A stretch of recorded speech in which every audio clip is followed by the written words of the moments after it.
बलिदान दिया उन सबको याद कर रहा है, जिन्होंने आज़ादी की रक्षा की 62 के युद्ध में, 65 के युद्ध में, 71 की लड़ाई में, कारगिल में आतंकवादियों से लड़ते हुए उन सबको भी याद कर रहा है। उन सब सैनिकों को भी सैल्यूट कर रहा है जो आज भी इस देश की सीमाओं पर खड़े हैं। किस तरह एक भाव विभोर होकर लोग ध्वजारोहण कर रहे हैं, सैल्यूट कर रहे हैं, जनगण मन गा रहे हैं, पुष्पांजलि कर रहे हैं। ध्वज की गरिमा और गौरव के साथ बनाए हुए इस अभियान में भारत का बच्चा बच्चा जुट गया है। मैं आभार व्यक्त करूंगा भारत के प्रधानमंत्री नरेंद्र मोदी जी का, जो तिरंगे के प्रति इतना भाव उमड़ने का मौका उन्होंने दिया है। नहीं तो पिछली सरकारों ने बड़ा इसको सीमित रखा था, और अब ये जन आंदोलन जैसे मैंने कहा इतना व्यापक हो गया है कि आप देखें, निगाहें घुमाएंगे। मैं देख रहा हूँ लोग अपनी छतों पर खड़े होकर वीडियो डाल रहे हैं अपने अपने गाँव की, कि कितने कितने झंडे उनके गाँव में फहरे हुए हैं। तो ये बहुत ही आनंद का पर्व एक तरह से बन गया है। इसमें जहाँ पहले जो बलिदान हुए उनके प्रति श्रद्धांजलि है, भावांजलि है, वहाँ आगामी अमृतकाल के सपने भी हैं कि आगामी 25 वर्षों में भारत को हम दुनिया का सिरमौर राष्ट्र बनाएंगे।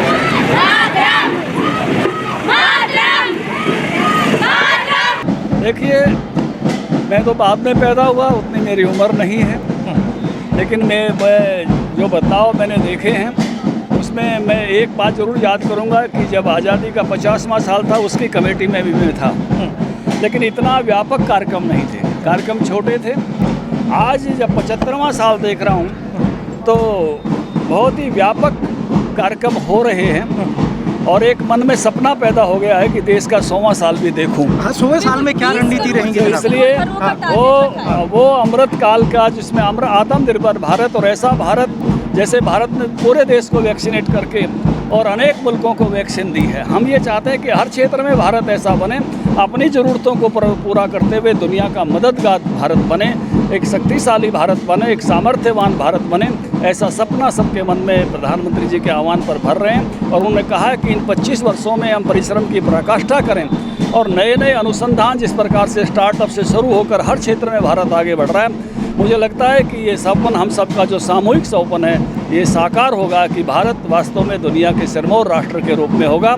आज हम देख रहे हैं खेलों में हमारी भूमिका बढ़ी है। मुझे याद है कि मैं जब ब्राज़ील में ओलंपिक हो रहे थे तो मैं उस दिन अमेरिका में था और एक विश्वविद्यालय देखने के लिए गया था, और उस विद्यालय के वाइस चांसलर ने मुझे बधाई भी दी, लेकिन थोड़ा व्यंग भी किया। उन्होंने कहा, बधाई हो, आज आपका भी एक मेडल आ गया। उसमें मुझे लगा बधाई और व्यंग दोनों ही थे। और उस दिन मेरे मन में एक कसक हुई थी कि भारत कभी इसमें भी सिरमौर होगा। इस बार कॉमनवेल्थ गेमों में भारत टैली में 4थे स्थान पर पहुंच गया है, और मुझे लगता है कि वो समय भी दूर नहीं है जब वैश्विक गेमों में भारत टैली में पहले नंबर पर भी पहुँचने के प्रयास में रहेगा। और इसमें हरियाणा का बहुत बड़ा योगदान है। हमारे जो खिलाड़ी जो हैं 29 खिलाड़ी कहीं ना कहीं जो मेडल मिले हैं उसके हिस्सेदार हैं, बहुत बड़ी हिस्सेदारी हरियाणा की है। तो इसलिए हरियाणा खेल में भी और खेती में भी और जो है देश की रक्षा में भी सब में आगे रहता है। हम सर्वश्रेष्ठ सैनिक हैं, सर्वश्रेष्ठ किसान हैं और सर्वश्रेष्ठ पहलवान हैं। तो उस नाते से हरियाणा की भूमिका भी आत्मनिर्भर भारत में, गौरवशाली भारत में बहुत महती रहने वाली है। विपक्ष क्यों लगातार हमलावर है? विपक्ष को नहीं पचा पा रहा है इस चीज़ को? मैं कहूँगा कि वो थोड़ा हताशा में है। एक तो स्थान गिर रहा है कांग्रेस पार्टी का, देशव्यापी गिर रहा है, और उन्होंने तो ये सब चीज़ें अपने लिए सीमित रखी थी, दूसरों को तो करने ही नहीं देते थे। विपक्ष ने तो झंडा अपना तिरंगा बना लिया था, कांग्रेस ने औरों को तो नज़दीक नहीं लगने देते थे। और उन्होंने तो ऐसा काम करने की कोशिश की थी कि इंदिरा गांधी एयरपोर्ट पे चढ़ो, राजीव गांधी एयरपोर्ट पे उतर जाओ। बाकी एयरपोर्ट के नाम उन्होंने ऐसे रखे थे, Dum Dum airport, Santacruz airport, ये तो अटल जी का राज आया।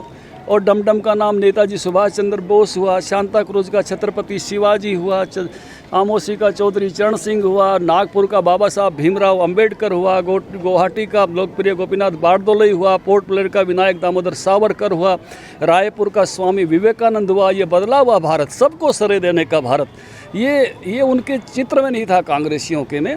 ये अटल जी से शुरू हुआ, आज सबको सरे दिया जा रहा है। और अभी भी मैंने कहा कि ज्ञात और अज्ञात उन सब वीरों को जिनके इस आज़ादी की लड़ाई में योगदान है, हम सबको नमन करें, सबको याद करें। जो पोती बनाने की कोशिश की थी कांग्रेसियन, तो चमचागिरी में यहाँ तक कहा था, गूगल पे खोजना, India is Indira, Indira is India.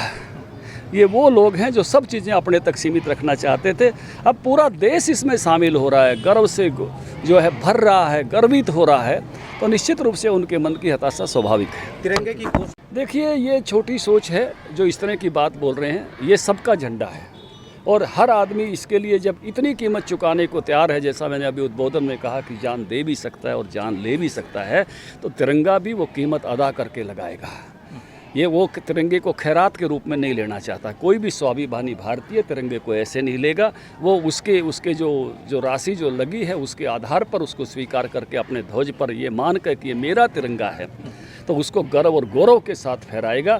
ये इन लोगों की ये जो खैरात वाली छोटी सोच है जो ये हमेशा करते रहें, ये उसी के मैं कहूँगा कि उस प्रकार के बयान हैं जो बयान ऐसे मौके पर, आज़ादी के अमृत महोत्सव के मौके पर पॉलिटिक्स से ऊपर उठना चाहिए। हर बात में जो राजनीति देखते हैं वो बहुत ही दुर्भाग्यपूर्ण है। कांग्रेस ने भी अपनी भारत जोड़ो तिरंगा यात्रा शुरू कर दी है जो कि 15 तक चलेगी। बहुत अच्छी बात है, तिरंगा यात्रा करें, अच्छी बात है। भारत जोड़ें, बहुत अच्छी बात है। भारत तोड़ने के काम में बहुत लंबे समय तक लगे रहे थे। इस देश को विभाजित करके जातियों में, धर्म में वोट लेने का काम करते थे। कश्मीर में कुछ बोलते थे, तमिलनाडु में कुछ बोलते थे। तो उस नाते से अब कम से कम भारत की एकात्मता के प्रति उनके हृदय में भाव उमड़ रहा है। बहुत अच्छी बात। शुक्रिया।